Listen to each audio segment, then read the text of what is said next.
日本鬼子被苏联军队俘虏后，下场有多惨？他们被送到西伯利亚当苦工。如果哪个街溜得了冻疮，那可就惨了。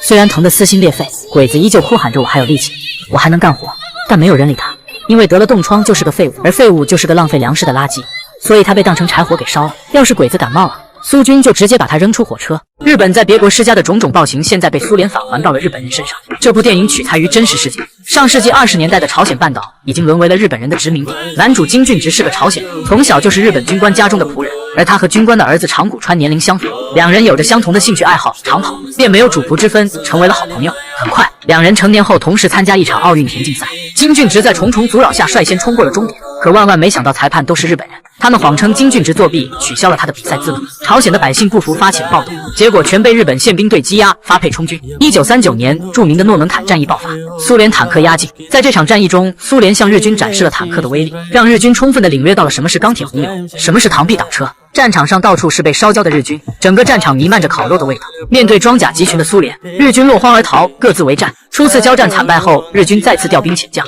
这次由长谷川掌握指挥权。全军集结完毕后，日军向苏军发起决战。日军用装满汽油的卡车和苏军的坦克极限1换1，汽车不够就用人肉炸弹，士兵拿着手榴弹与坦克同归于尽。苏联的坦克被一一炸毁。长谷川以为就这样抵挡住了苏军的进攻，但他没想到这仅仅是苏军的先遣部队，真正的精锐部队还在后面。看着汹涌而来的坦克，日军士兵想要撤退，可长谷川此时失去了理智，枪毙了战场上一个又一个的逃兵。在绝对实力面前，一切都是徒劳。最终存活下来的日本士兵沦为了俘虏，他们被送上了火车，前往寒冷的西伯利亚。长谷川和金俊植也在其中，而他们的噩梦便从这里开始了。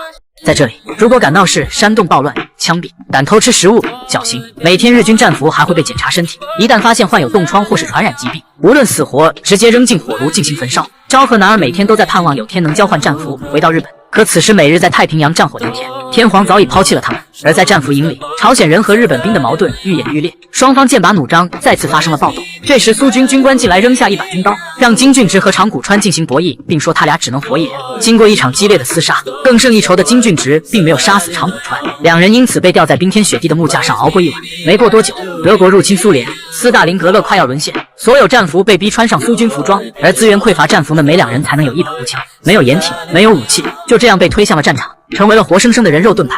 而战场对面是武器精良的机枪和坦克，战场上场面极度惨烈，战俘们一个个倒在血泊之中。苏军军官击毙多个逃兵，而长谷川看到这一幕，想起了当初的自己，也是如此的冷酷无情。可如今命运弄人，他却变成了那个想逃的人。硝烟散去，金俊植和长谷川躲在尸体下苟活了下来，两人结伴而行离开了这里。他们冒着暴风雪艰难而行，在一个村庄遇见德军经过，本想上前求助的金俊植却被当作敌人抓走，再次成了战俘，只剩下奄奄一息的长谷川。从日军到苏军，他再次被德军俘虏，前往欧洲。1944年6月，诺曼底战役彻底打响，双方参战人数超过400万。而在一辆开往诺曼底的德军卡车上，长谷川迷茫地看着眼前的一切。原来2年前他没死，被德军救了起来，如今他被派遣诺曼底，建立大西洋防线。也许是上天的安排，两人在这里相遇，他们万万没想到会在这里重逢。此刻他们想回到日本，再也不想留在战场，两人便决定逃离这里，就算死在逃亡的路上，也不愿死在无休止的战争中。可正当两人准备离开时，美军的飞机已经开到了头顶，无数颗炸弹从天而降，